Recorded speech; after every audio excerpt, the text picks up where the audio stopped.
Richard Feynman's first and most radical idea about time begins with a simple but unsettling claim. Time is not an independent river flowing through the universe. It is a human way of describing change. This idea sounds almost too simple at first, yet it quietly dismantles centuries of assumptions. Most people grow up believing that time exists on its own, ticking away whether anything happens or not. We imagine it as something real and physical, like space or matter. Feynman questioned this instinct directly. He argued that if absolutely nothing in the universe changed, no motion, no vibration, no decay, no interaction, then the idea of time would lose all meaning. Without change, there is nothing to compare, and without comparison, time cannot be defined. To understand this, Feynman often returned to how time is actually measured. When we say a second has passed, what do we really mean? We do not capture time itself in a container. We observe a process. A pendulum swings back and forth. A quartz crystal vibrates. Cesium atoms oscillate between energy states. These motions repeat, and we count those repetitions. We then agree, collectively, to call a specific number of repetitions a second. The crucial point is that we are not measuring time. We are measuring motion and labeling it as time. Time, in this sense, is a bookkeeping system, not a substance. This realization changes how we interpret everyday experience. When someone says time is passing slowly or quickly, they are really commenting on the rate of change they are experiencing. In moments of boredom, when little changes around us, time feels slow. In moments of excitement, when many things change rapidly, time feels fast. The clock does not change its pace, but our perception of change does. Feynman saw this not as a psychological trick, but as evidence that time is deeply tied to processes, not to an invisible flow. Historically, this idea clashes with the classical picture introduced by Isaac Newton. Newton believed time was absolute, flowing uniformly throughout the universe, independent of anything happening within it. According to that view, time existed even if the universe were empty. Feynman respected Newton's genius, but pointed out that modern physics no longer supports this assumption. Experiments and theories show that time cannot be separated from physical events. It bends, stretches, and even slows down depending on motion and gravity. This alone suggests that time is not an independent background, but a property emerging from how matter and energy behave. Feynman's approach was always grounded in operational thinking. He believed that if you cannot explain how something is measured, you do not fully understand it. When applied to time, this principle becomes powerful. Every method we have for measuring time depends on physical change. Even the most accurate atomic clocks rely on transitions within atoms. If atoms somehow stopped changing, clocks would stop. Without clocks, the concept of time collapses. This is not just a technical limitation. It is a philosophical statement embedded in physics itself. Consider a universe frozen in perfect stillness. No particles move, no fields fluctuate, no light travels. In such a universe, asking how much time has passed becomes meaningless. There is no earlier or later because there is no difference between states. Feynman used this kind of reasoning to show that time does not exist independently of events. It is not a thing that causes change. It is a way to describe change after it happens. This perspective also reframes how we think about the past and future. The past is not a location in time that still exists somewhere behind us. It is a record of changes that have already occurred. Memories, photographs, fossils, and radiation left over from the early universe are all physical traces.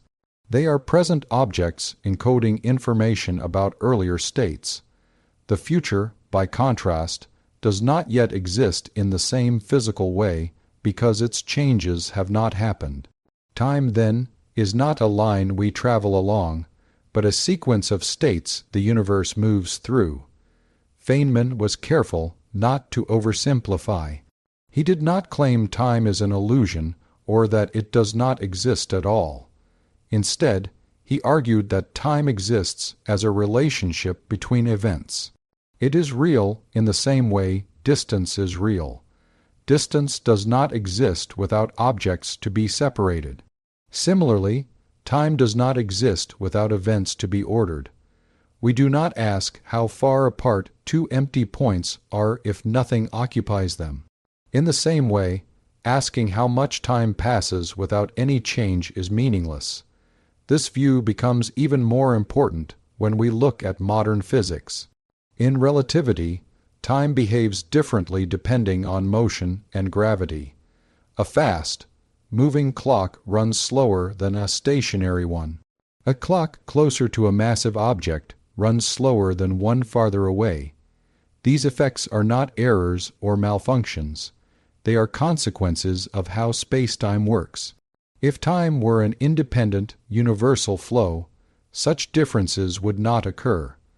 The fact that they do occur strongly supports Feynman's idea that time is not separate from physical processes. Feynman often emphasized that our language misleads us. We talk about time as if it were something that passes or flows, but these are metaphors borrowed from motion. Ironically, we describe time using the very concept it is meant to measure. This circularity hides the truth. Nothing called time is flowing. What is flowing are particles, energy, radiation, and information.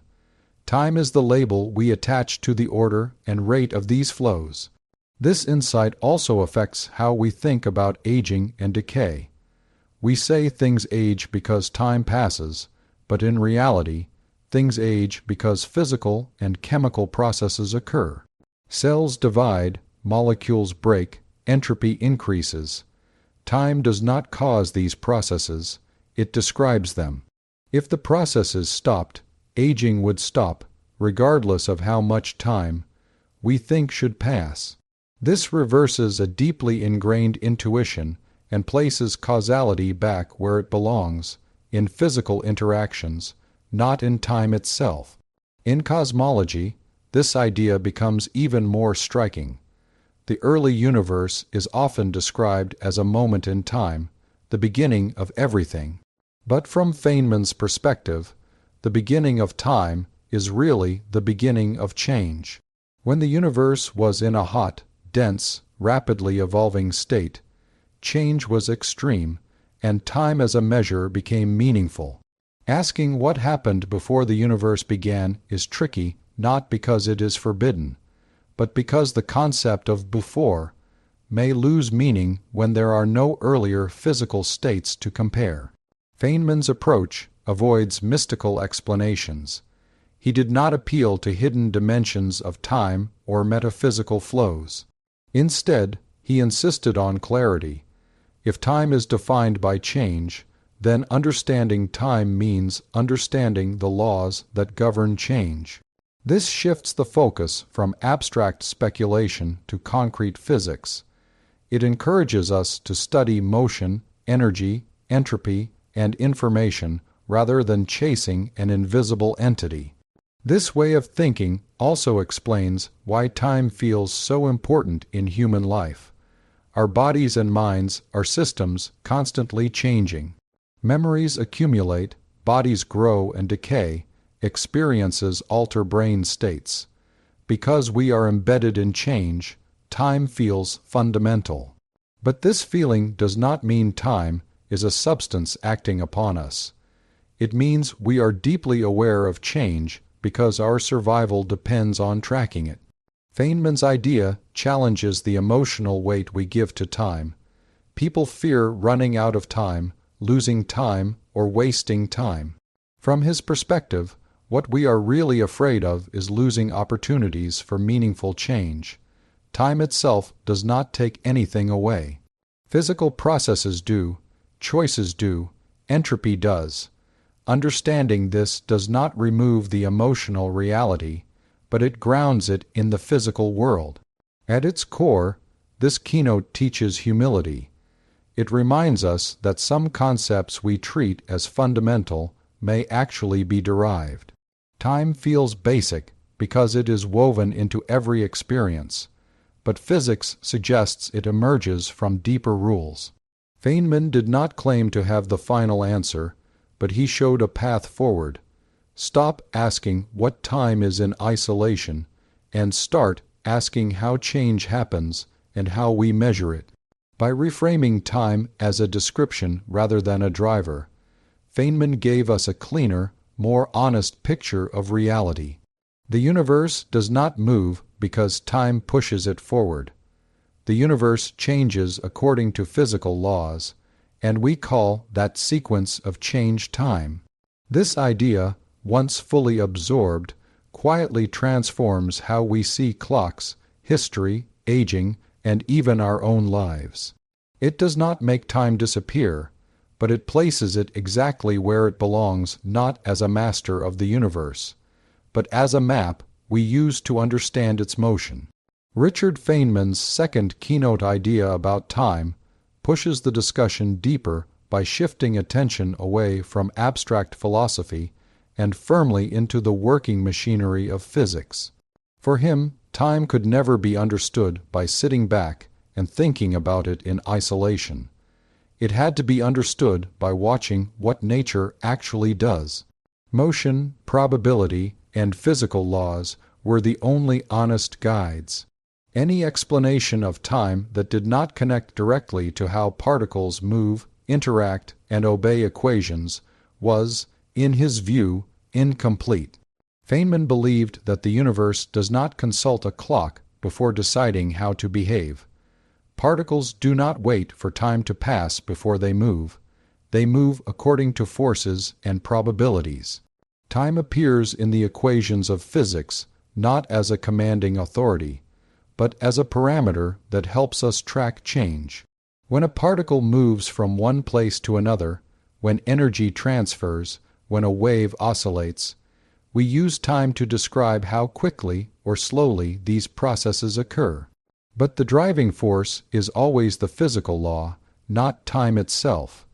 In classical physics, motion is described using time as a variable. An object has a position at one moment and a different position at another. Velocity is change of position with respect to time.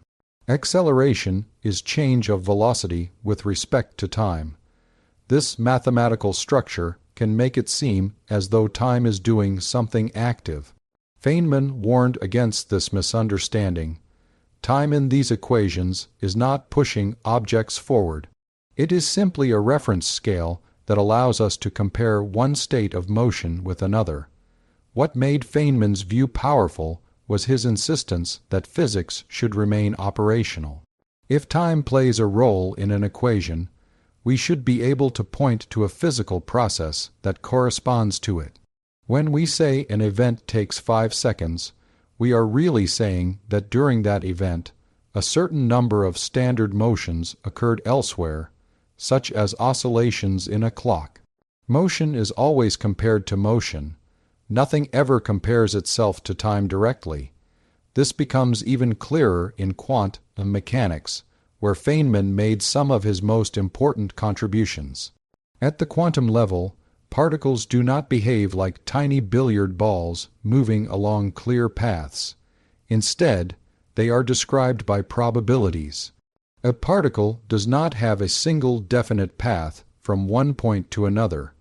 According to Feynman's formulation, it explores all possible paths. Each path contributes to the final outcome with a certain probability amplitude. In this picture, time does not act like a steady conveyor belt. Instead, it is part of the mathematical framework that allows probabilities to evolve. The future state of a system is not determined with certainty, but with likelihoods. The laws of physics tell us how these likelihoods change. Time, once again, is not the cause of change, but the label we use to track how probabilities shift. One of the most striking aspects of Feynman's quantum work is that many of the fundamental equations do not strongly prefer a direction of time. If you reverse time in the equations, they often still work. A particle moving forward in time according to the equations could also be described as moving backward in time with certain adjustments. This deeply challenges the everyday intuition that time has an obvious, built-in direction. Feynman did not see this as a flaw. He saw it as a clue. It suggested that the arrow of time we experience is not rooted in the basic laws themselves, but in how complex systems behave statistically. At the microscopic level, the rules are flexible. At the macroscopic level, probability takes over. When trillions upon trillions of particles interact, certain outcomes become overwhelmingly more likely than others. This is where time begins to feel directional. Motion, in Feynman's view, is the key to understanding this transition. Individual particles follow probabilistic rules, but large collections of particles tend to move from less probable arrangements to more probable ones. This tendency gives rise to irreversibility. A drop of ink spreads out in water, but it never spontaneously gathers itself back together. The laws governing the molecules allow both processes in principle, but probability overwhelmingly favors one direction. Time enters the picture here as a way to describe this unfolding of probability. We say the ink spreads as time passes, but what we really mean is that the system evolves from an unlikely state to a more likely one according to physical laws. Time is the coordinate we attach to this evolution. The deeper cause lies in statistics and motion, not in time itself. Feynman often emphasized that nature does not care about our intuitions. The universe does not organize itself to match human feelings about past, present, and future. Instead, it follows precise mathematical rules. These rules are simple at the fundamental level, yet their consequences become incredibly rich and complex when many particles interact. Time, as we experience it, emerges from this complexity. This perspective also explains why certain processes appear irreversible even though the underlying laws are reversible. Breaking a glass, burning fuel, aging, and decay all feel like one-way journeys through time. But at the level of individual atoms, the equations do not forbid the reverse. The reason we never see the reverse is not that time forbids it, but that probability makes it unimaginably unlikely. Feynman found this distinction crucial. Confusing time with probability leads to misunderstanding. In his teaching, Feynman often stripped away grand language and replaced it with concrete examples. He would describe particles bouncing, waves interfering, atoms vibrating. Time was always present in the description, but never as a mysterious force. It was simply part of the bookkeeping. This approach demystified time without diminishing its importance. On the contrary, it made time more interesting by tying it directly to how the universe actually works. Another important aspect of Feynman's view is that time cannot be separated from measurement.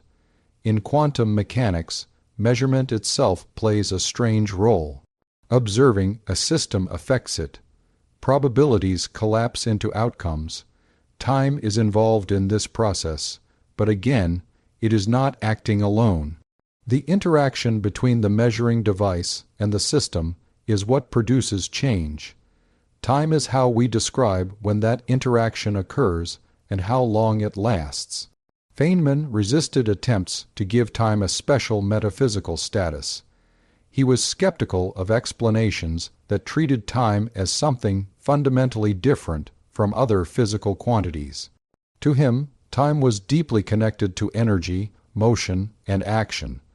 In fact, in physics, time and energy are linked in a precise mathematical way. This relationship shows that time is woven into the structure of physical law, not floating above it. By focusing on motion and probability, Feynman also highlighted the limits of human intuition. Our brains evolved to deal with slow, moving, large-scale objects. At that scale, time feels smooth, continuous, and obvious. But when we look closely at nature, that smoothness dissolves into fluctuations and uncertainty. Time does not vanish, but it loses its familiar shape. This realization has profound implications. It suggests that any final theory of reality will not explain time by elevating it to a cosmic ruler. Instead, it will explain time by showing how it arises from deeper rules governing motion and interaction. Feynman was comfortable living with this incomplete picture. He believed that admitting uncertainty was more honest than inventing comforting stories. Ultimately, this keynote teaches a disciplined way of thinking. Instead of asking what time means in an abstract sense, Feynman encourages us to ask how physical systems evolve and how we describe that evolution. Time becomes a lens rather than an engine. It helps us see patterns in motion and probability, but it does not create those patterns. Through this lens, time stops being a mysterious enemy racing against us. It becomes a record of how nature behaves according to its laws. Motion happens, probabilities shift, structures form and dissolve. We observe these changes and organize them using time. That, for Feynman, is not a disappointing answer. It is a powerful one, because it ties one of the most profound human experiences directly to the measurable, testable behavior of the universe itself. Richard Feynman's third keynote about time moves into territory where everyday intuition completely breaks down. Here, time is no longer the steady, universal rhythm people experience in daily life. At the quantum level, time behaves in ways that feel unfamiliar, indirect, and sometimes almost unreal. Feynman never claimed that time disappears in the quantum world, but he showed that it stops behaving like a simple, universal clock shared by everything in the universe. In ordinary life, time feels uniform. 1 second here feels the same as 1 second anywhere else. This intuition comes from our experience at low speeds and weak gravitational fields. Quantum physics, however, deals with scales where particles are incredibly small and energies can be extreme. In this realm, the neat separation between objects, motion, and time begins to blur. Feynman's work revealed that the rules governing tiny particles treat time very differently from how human intuition expects. One of the most striking insights comes from the mathematical structure of quantum mechanics itself. Many of its core equations are symmetrical with respect to time. If time is mathematically reversed, the equations often remain valid. This implies that, at a fundamental level, nature does not strongly prefer a single direction of time. The forward march of time that humans experience is not written boldly into the deepest laws of physics. Instead, it seems to arise from something else. Feynman was deeply interested in this contrast. On one hand, everyday life feels irreversible. Glasses break, but they do not unbreak. People age, but they do not grow younger. On the other hand, the equations describing electrons, photons, and atoms do not forbid these processes from running backward. This tension suggests that the direction of time is not a basic rule of the universe, but an emergent feature that appears only when many particles interact together. At the quantum level, particles behave more like waves of probability than solid objects. They do not have exact positions or paths until they interact with something. Instead, they exist in a range of possible states. Time in this context acts more like a parameter that tracks how these probabilities evolve. It does not dictate what must happen. It describes how likelihoods change. Feynman's path integral formulation makes this idea especially vivid. According to this approach, a particle traveling from one point to another does not choose a single path. It explores all possible paths simultaneously. Each path contributes to the final outcome, and the observed behavior emerges from the combination of all these possibilities. Time in this picture is not a single straight line. It is woven into countless potential histories that overlap and interfere with one another. This leads to a strange but powerful conclusion. At the quantum level, the distinction between past and future becomes less absolute. The equations allow particles to behave in ways that, from a classical perspective, look like influences traveling backward in time. Feynman was careful to explain that this does not mean particles literally send messages to the past. Rather, it shows that our classical intuition about time as a rigid sequence of events does not fully apply at microscopic scales. Another key aspect of quantum time is uncertainty. Just as there is uncertainty in position and momentum, there is a deep connection between time and energy. Short-lived states have uncertain energies, and precise energies correspond to long-lived states. This relationship is not a limitation of our instruments. It is built into the structure of reality. Time, therefore, cannot always be sharply defined at the quantum level. Events do not always happen at precise moments in the way we imagine. Feynman used this to challenge the idea that the universe runs like a perfectly synchronized clock. At small scales, nature is noisy and probabilistic. Processes happen with certain chances over intervals rather than at exact instants. Time becomes fuzzy, not because our measurements are poor, but because reality itself does not assign exact timestamps to every event. This fuzziness does not disappear when particles interact. Instead, it becomes hidden beneath layers of complexity. When enormous numbers of particles come together, their individual uncertainties average out.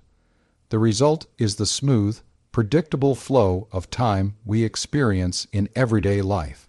From Feynman's perspective, classical time is not fundamental.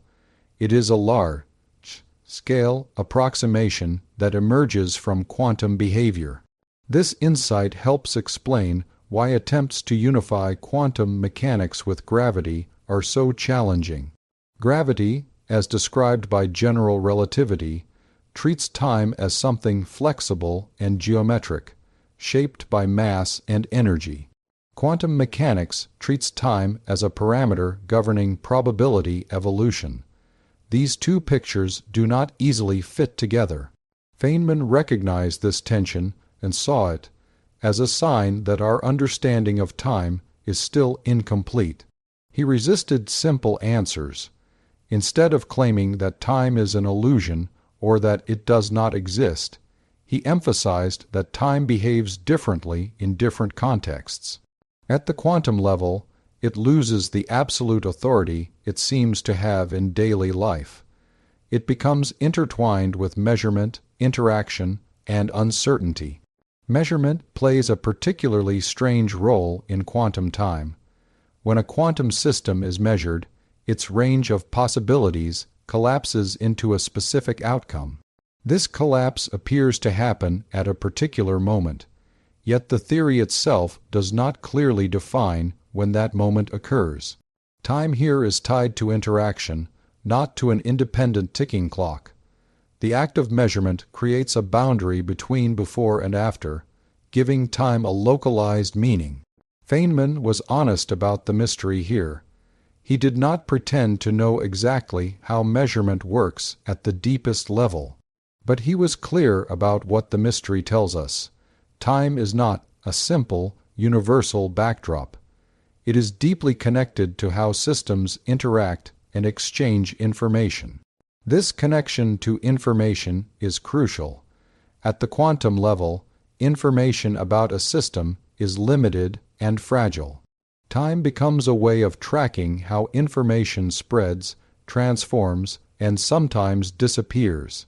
The future is uncertain not because time hides it, but because the laws of physics allow multiple outcomes.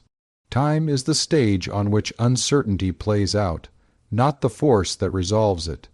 Feynman's perspective also helps explain why quantum effects rarely feel like time travel in everyday life. Although the equations allow time, symmetric behavior, the sheer number of particles in macroscopic objects overwhelms these effects. Quantum coherence breaks down and classical order emerges. Time regains its familiar direction, not because the laws changed, but because probability became decisive. This view removes much of the mysticism surrounding time at small scales while preserving its wonder. Time is not a magical dimension where anything can happen. It is a concept shaped by the rules governing matter and energy. At the quantum level, those rules allow flexibility, symmetry, and uncertainty. At the human level, they produce stability, direction, and memory. By exploring time in the quantum world, Feynman revealed how deeply our everyday experience depends on scale. What feels absolute and obvious is, in fact, contingent and emergent. Time is real, but its character changes depending on how closely we look. The deeper we go, the less it resembles the simple ticking clock we carry in our pockets. This keynote ultimately teaches restraint. It warns against projecting human intuition onto realms where it does not belong. Time behaves strangely at the quantum level not because nature is confused, but because our expectations are.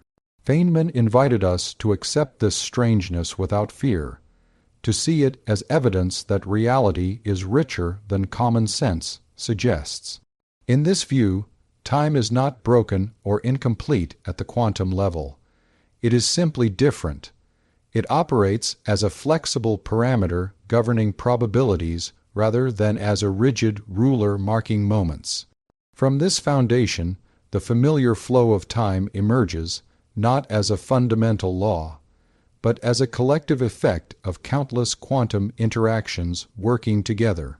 Richard Feynman's fourth keynote about time focuses on a question that feels simple, but reaches deep into the foundations of physics and human experience. Why does time seem to move in only one direction? Why do we remember the past but not the future? And why do causes come before effects?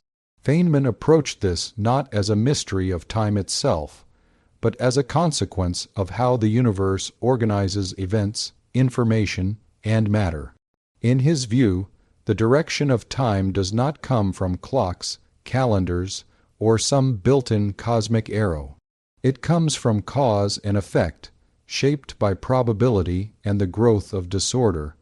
In everyday life, the direction of time feels obvious. You drop a glass, it shatters.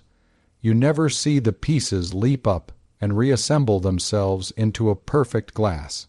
You remember yesterday, not tomorrow. This way character of experience is so deeply ingrained that many people assume time itself must be responsible. Feynman challenged this assumption. He argued that time does not force events to happen in one direction. Instead, physical processes unfold in ways that make one direction overwhelmingly more likely than the other. At the heart of this idea lies the concept of cause and effect. Causes precede effects, not because time commands them to, but because the physical laws governing interactions work that way. When two particles collide, their future motion depends on their present state. The equations use current conditions to predict what happens next. They do not use future conditions to determine the present. This logical structure gives events an order. We label that order using time. Feynman emphasized that this ordering is closely tied to information. The past leaves records, the future does not. Footprints in sand, memories in brains, marks on paper, radiation traveling through space. All of these are physical traces of earlier events. They exist now, encoding information about what has already happened. The future, by contrast, has not yet produced such records. This asymmetry makes the past accessible and the future uncertain, reinforcing our sense of time's direction. Crucially, this is not because the laws of physics forbid future records. It is because creating records requires energy, structure, and order. Writing information, storing memory, or leaving traces all involve physical processes that increase overall disorder elsewhere. This brings in the role of entropy, a concept Feynman often used to clarify the arrow of time. Entropy is a measure of how many microscopic arrangements correspond to a macroscopic state. Highly ordered states are rare and specific. Disordered states are common and numerous. When systems evolve, they tend to move from less probable, more ordered arrangements to more probable, disordered ones. This tendency is statistical, not absolute.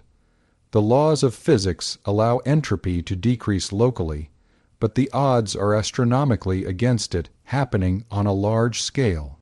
Feynman stressed that entropy, not time itself, gives events their irreversible character. When a glass breaks, it shatters into many pieces because there are vastly more ways for the atoms to be arranged as broken shards than as a perfectly intact glass. The reverse process is not forbidden by physical law, but it is so improbable that it effectively never happens. We experience this statistical inevitability as the forward flow of time. This explains why cause and effect feel aligned with time. Causes are associated with lower entropy states, effects with higher entropy states. We prepare conditions, and outcomes follow. The preparation requires careful arrangement and energy. The outcome disperses energy and increases disorder. Time, in this sense, is a label for the direction in which entropy increases. Feynman was careful to point out that entropy does not require consciousness or intention. The universe does not choose to increase disorder. It simply follows probability. When many particles interact, certain outcomes dominate. The direction of time we experience is the direction in which the universe naturally evolves due to overwhelming statistical weight. This idea also explains why memory works the way it does. Memories are physical records stored in the brain. Creating and maintaining those records requires energy and increases entropy in the surrounding environment. You can remember yesterday because your brain formed stable patterns in response to past events. You cannot remember tomorrow because those patterns have not been formed yet. The asymmetry of memory is not psychological magic. It is thermodynamics. Feynman extended this reasoning to larger scales. The universe itself appears to have started in a state of extremely low entropy. Matter and energy were arranged in a highly ordered way. From that beginning, entropy has been increasing. Stars form, burn fuel, and spread energy into space. Galaxies evolve. Structures form and decay. This overall increase in entropy gives the universe a clear direction of evolution. Time, as we experience it, is aligned with this cosmic trend. Importantly, Feynman did not claim to know why the universe began in such a low entropy state. He admitted this as a deep open question, but he insisted that once you accept that starting point, the arrow of time follows naturally. You do not need to invent a special property of time itself. Cause and effect, memory, and irreversibility all emerge from statistical behavior. This view also clarifies why fundamental physics often appears time-symmetric. At the level of individual particles, the equations do not care whether time runs forward or backward. But when you scale up to systems with enormous numbers of particles, symmetry breaks down in practice. Not because the laws change, but because probability dominates. Feynman found this distinction essential. Confusing microscopic reversibility with macroscopic irreversibility leads to endless confusion about time. Another important insight is that causality is local. Causes produce effects through interactions. There is no global cosmic clock enforcing order. Events influence near by events, and chains of influence spread through space. Time emerges from this network of causal connections. Where there is no interaction, there is no meaningful sense of before and after. This perspective also reshapes how we think about determinism.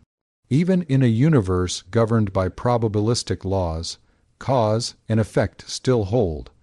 A cause does not guarantee a specific effect, but it shapes the range of possible outcomes. Time organizes these possibilities into sequences.